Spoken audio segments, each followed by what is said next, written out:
It started with that sick, heavy feeling you get when you've run out of options.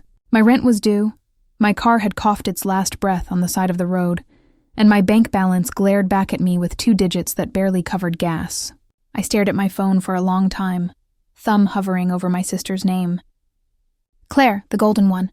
The one who always seemed to glide through life while I tripped over every crack. Asking her for help felt like peeling off my last layer of pride. But desperation makes even silence feel expensive. I typed, erased, and retyped the message 3 times before finally pressing send. Hey Claire, could you lend me $150 until Friday? My car's in the shop. I told myself she'd understand. She had plenty. What's a couple of bills to someone who spent that much on a manicure? The 3 gray dots appeared, then vanished, then came back. My heart thudded, each second heavier than the last. Finally, her reply popped up. 2 crying, laughing emojis followed by, maybe get a real job first. For a moment, I just stared at the screen. My breath hitched somewhere between a laugh and a sob. It wasn't even the refusal. It was the mockery. The confirmation that she saw me not as family, but as a joke. I thought about all the times I'd driven her to interviews, babysat her kids, defended her when she didn't deserve it. None of it mattered now. I felt heat behind my eyes, shame mixing with anger until I couldn't tell which was stronger. I wanted to reply, to remind her that kindness costs less than her perfume. But I didn't. I just put the phone down, staring at the cracked wallpaper of my apartment. Outside, the world went on. Cars passing, people laughing. Inside, something in me shifted. That message wasn't just rejection. It was a door slamming shut. I didn't know it then, but someday soon, I'd be the one holding the keys. Claire had always loved an audience, but that afternoon she seemed to crave one. We were at a family lunch, the kind that smells of overcooked roast and undercooked civility. I'd barely sat down when she leaned back in her chair, wineglass in hand, eyes glinting with mischief. So, she began, drawing out the word like she was telling a secret. Guess who texted me last week begging for money? The room quieted. My mother's fork paused midair. Claire smiled wider. $150, she said, as if repeating the amount made it funnier. Honestly, I almost offered to hire him as my assistant. Laughter rippled through her friends, high-pitched and cruel. I felt my face burn. The clinking of glasses sounded like hammers in my head. My mother shifted in her seat, her eyes darting anywhere but mine. No one defended me. No one even tried to change the subject. I forced a small smile, the kind that hides pain behind politeness, and said nothing. Inside, though, something twisted. It wasn't just embarrassment, it was exposure. She hadn't refused me privately. She'd built a stage for my humiliation. I realized then that Claire didn't need to win.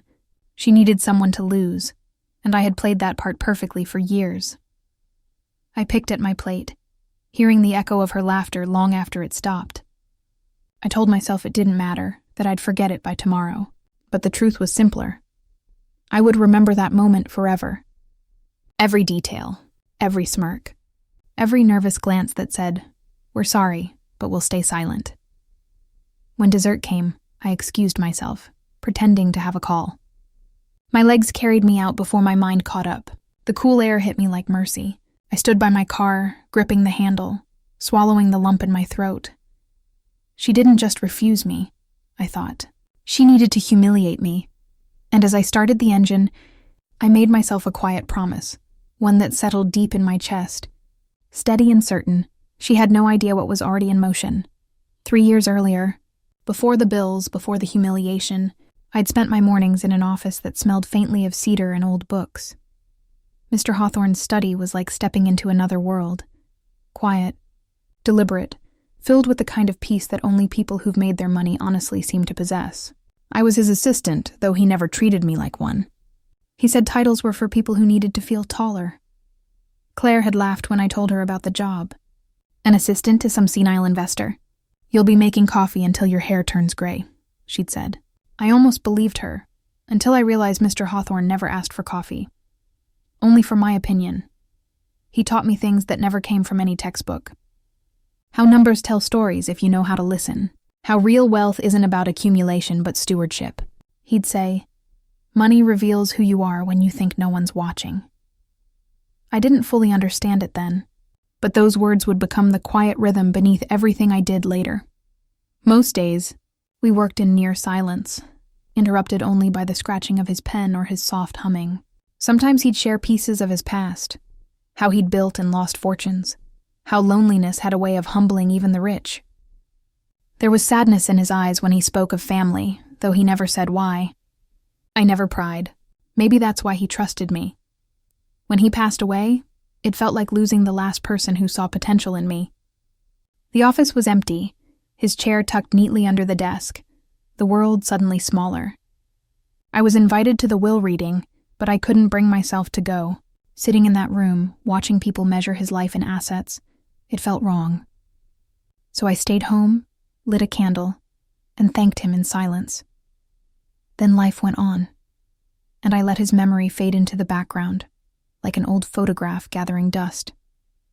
I didn't know it then, but Mr. Hawthorne had left me something far greater than kindness. Something that would one day turn the balance of power in my world upside down. It started as a simple act of cleaning, a Saturday spent digging through dusty boxes I hadn't opened since moving into my apartment. Most of it was junk, old notebooks, faded receipts, and memories I didn't need.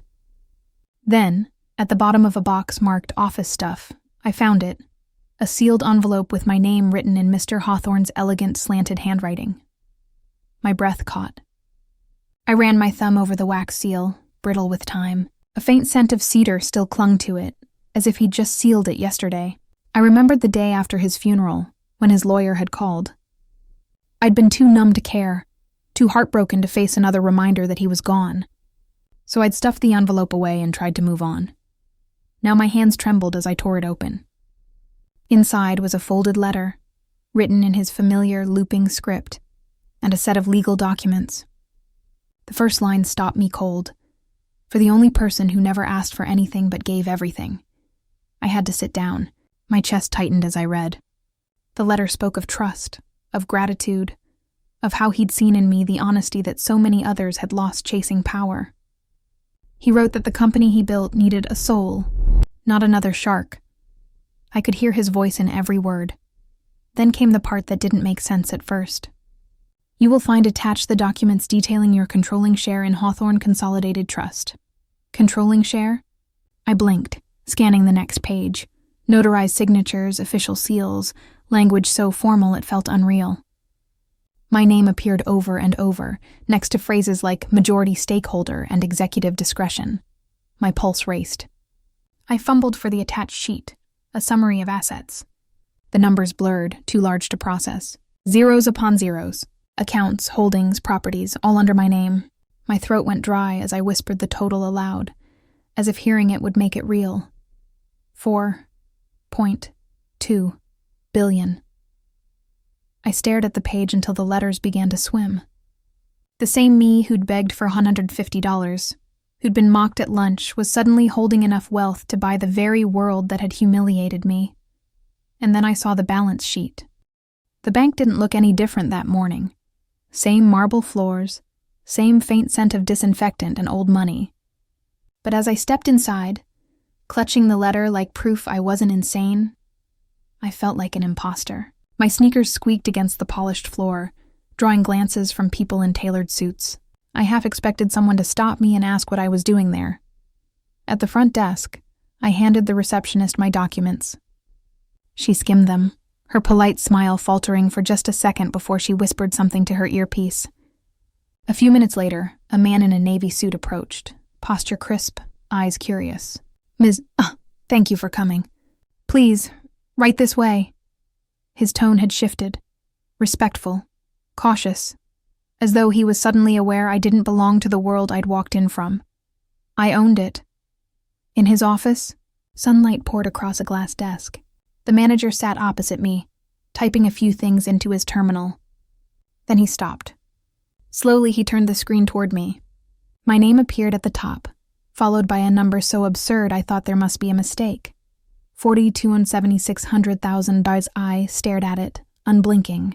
The same me who couldn't afford rent last week. The same me who was laughed at over $150. My mind couldn't reconcile the two realities. It was as if the universe had pulled some cruel, poetic trick, handing me more power than I'd ever imagined. Right after stripping me bare, "Mr. Hawthorne always believed you'd know what to do when the time came," the manager said softly. His words carried weight, like a quiet passing of a crown. I wanted to laugh, to cry, to scream that I had no idea what to do. Instead, I just nodded, staring at the glowing numbers like they might vanish if I blinked. Somewhere deep down, beneath the disbelief, a strange calm began to form. The kind that comes when the storm finally clears, and you realize you've survived. 3 days ago, I'd been the punchline. Now I was holding the punchline's bank. And for the first time in years, I didn't feel small. I barely slept that night. Every time I closed my eyes, those numbers danced behind my eyelids like a mirage. 4.2 billion. It didn't even sound real. I kept waiting for an email, a phone call, some rational explanation to tell me it was all a mistake. But morning came and nothing changed. The account still existed. My name still sat above that impossible figure. So I did the only thing my rational brain could think of. I decided to test it. Not much. Just enough to know whether this fantasy had weight in the real world. The next day, I returned to the same bank, heart pounding so hard I could hear it in my throat. The same clerk recognized me and stood a little straighter this time. I handed her my card and ID, my voice calm despite the tremor beneath it. "I'd like to make a withdrawal. $10,000. Her eyebrows lifted almost imperceptibly. "Certainly, ma'am. 1 moment, please." She typed something into her terminal. Then she stopped. For a few seconds, her expression froze. The subtle mix of awe and unease you see when someone realizes they're dealing with something far above their pay grade. She excused herself and disappeared into the back. I could feel every eye in the lobby shift toward me. The seconds stretched. My palms were slick with sweat, but I forced myself to stay still, pretending this was normal. When she returned, she was accompanied by a senior teller carrying a discreet leather pouch. "Your transaction has been verified," he said. His tone was respectful, borderline reverent. He placed the envelope on the counter like a sacred offering. Inside were crisp, banded bills, each one real, tangible, smelling faintly of ink and power. I thanked them and walked out slowly, the weight of the money in my bag almost too symbolic to bear. Every step felt heavier, not from fear but from realization. This wasn't a dream, it was proof. At the corner, I stopped and looked down at the cash, fingers trembling around it. That's when I decided exactly how to handle Claire. The plan didn't come from anger, not anymore. It came from something colder, quieter, a clarity that felt almost surgical. I knew exactly where I wanted this to happen. Not at her house, not at a dinner table, but at the one place she worshipped more than God, the bank. The same bank where she'd once bragged about her investment accounts, where she'd told me I'd never understand real money. So I called the manager, the same one who'd shown me the numbers that broke my brain, and scheduled a private meeting. I told him I'd like to move a portion of my assets under a new advisory branch. His tone was instantly deferential. "Of course, Ms. Dabwai, we'll prepare the VIP room." Then I sent Claire a message. "Hey, coffee near the bank tomorrow? Need to talk about something." Her reply came within minutes. "Still broke, huh?" 3 words, and the old humiliation flickered for half a heartbeat, before dissolving into quiet amusement. I could almost hear her smug laugh through the text, the same tone she used when she used to tell people she was helping her poor sibling stay afloat. "Something like that," I replied. The next morning, I dressed simply, jeans, blazer, nothing flashy. Let her think I was still the same. As I walked through those glass doors again, the staff greeted me with subtle nods of recognition. Claire didn't notice. She was too busy talking loudly on her phone, designer bag perched on her wrist like a trophy. "God, this place takes forever," she complained, rolling her eyes as I approached. "You'd think managing my portfolio here would buy me faster service," I smiled. "Actually, I think they're quite attentive, when it matters." She didn't catch the tone. She never did. Her eyes skimmed my outfit, her smirk returning. "Still trying to play professional, huh?" I shrugged, just tying up some accounts.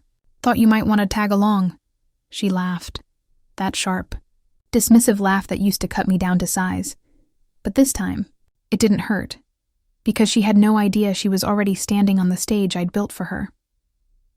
Claire was still mid-story when we walked through the doors. Something about a new client. Some deal that lesser people wouldn't even understand.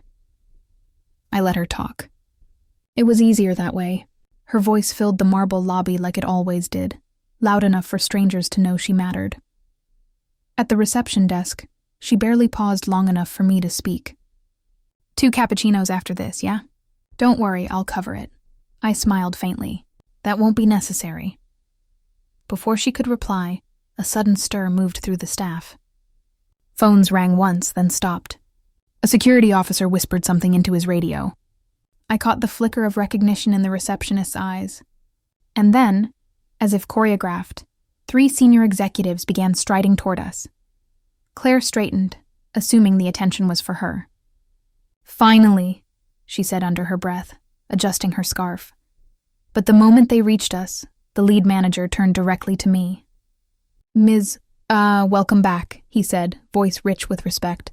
We're ready for your transfer authorization. He extended his hand, both firm and deferential. We've prepared the executive suite as you requested. Claire's head snapped toward me. Wait, what? I didn't answer. I simply followed the manager, feeling her footsteps stumble behind mine. The other executives flanked us, guiding us through a glass corridor where the blinds automatically lowered for privacy. Inside the private room, a teller waited beside a large terminal. Claire looked around, her confidence beginning to fray. What is this? The manager gestured toward the screen. We've set up the transaction per your specifications. Partial transfer, authorized under the Hawthorne Consolidated Trust. The total amount will initiate once you sign. I took the pen. The silence was so thick I could hear the faint hum of the air vents. Claire forced a laugh. You're joking. You don't even have an account here big enough for... Before she could finish, the teller leaned forward and whispered, The system's requesting verification. It's flagging the withdrawal size. Her voice trembled slightly. Then the screen flickered. The entire bank seemed to pause. Monitors across the lobby froze on the same glowing number, digits so long they barely fit the display. Claire's reflection in the glass shifted from arrogance to disbelief. The manager cleared his throat. We'll need a moment, Ms. Teichschaum. The authorization is substantial. From somewhere near the counter, I heard a murmur ripple through the staff. Phones stopped ringing.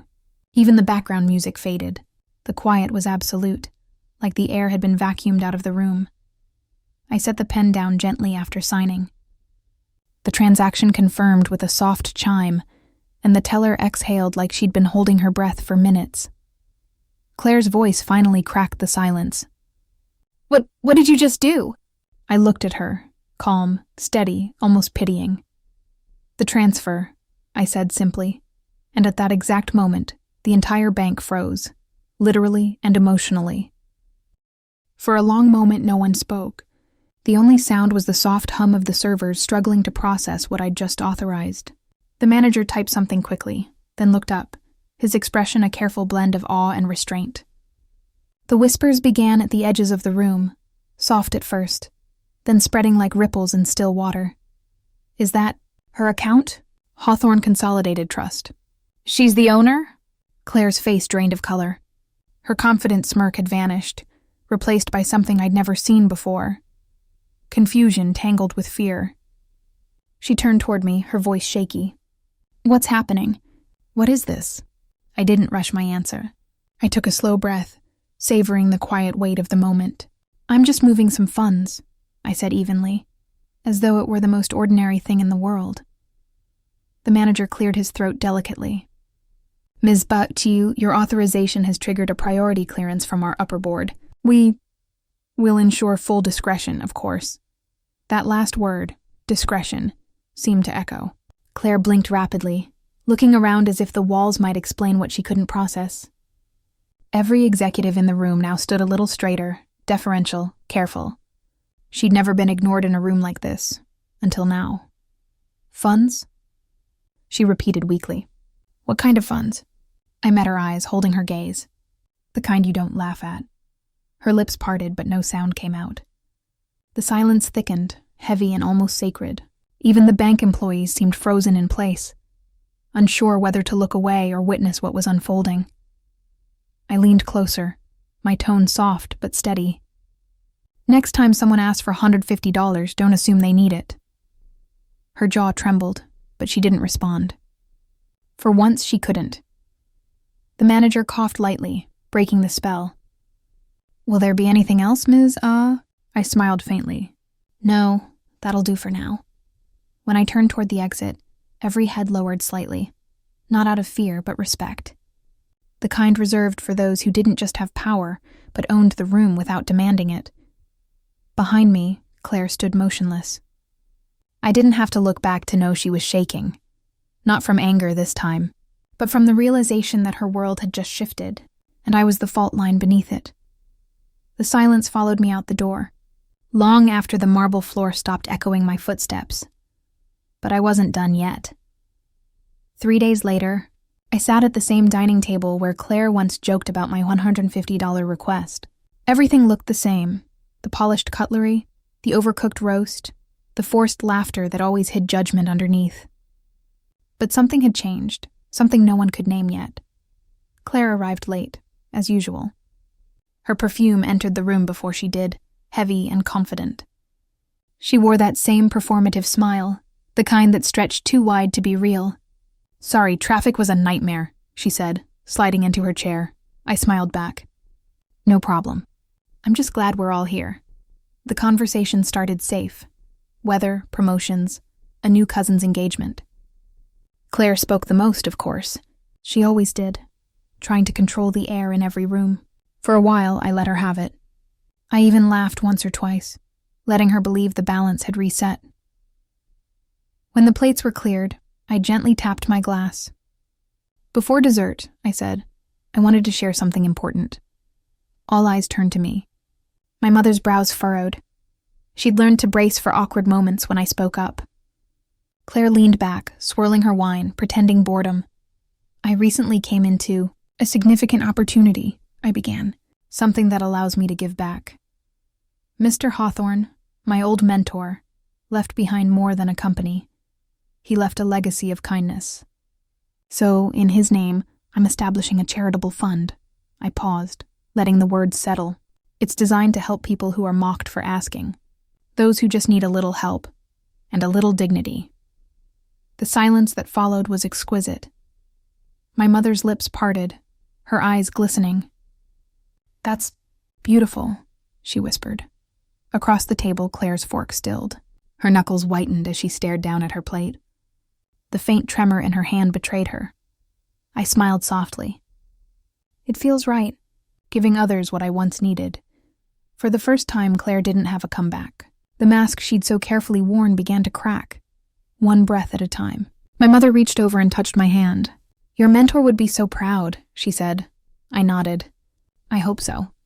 Then, as dessert was served, I glanced at Claire. Her eyes stayed down. The air between us shimmered, not with tension, but realization. And that's when she finally understood what she'd lost.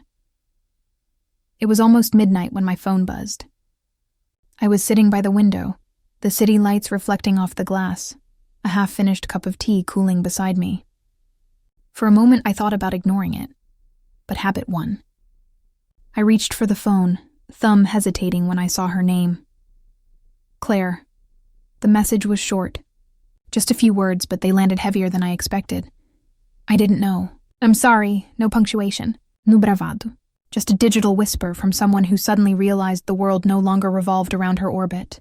I stared at it for a while, my reflection faintly visible on the screen. Calm, older, untethered. A year ago, I would have given anything to hear those words.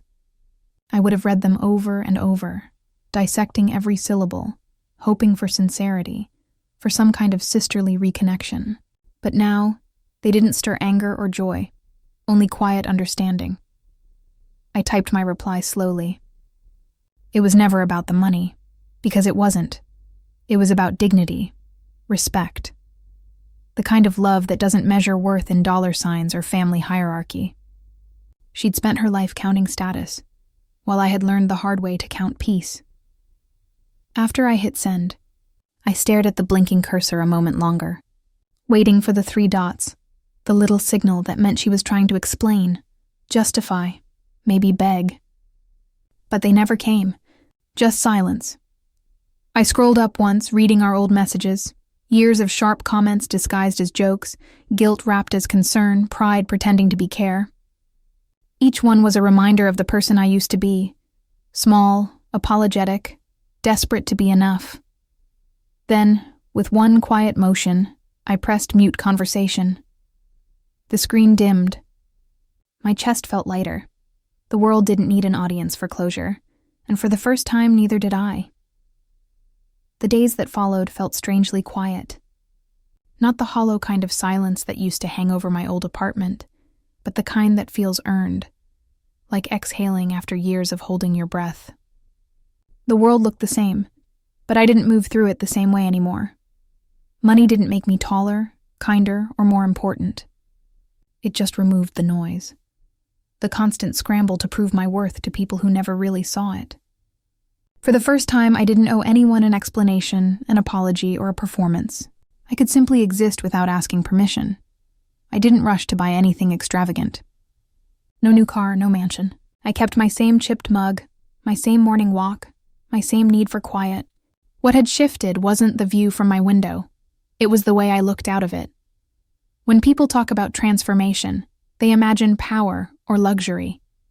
But real transformation is quieter. It's the peace that comes when you no longer chase validation. When you realize that every cruel word, every laugh at your expense, every door slammed in your face was never a reflection of your value, only of theirs.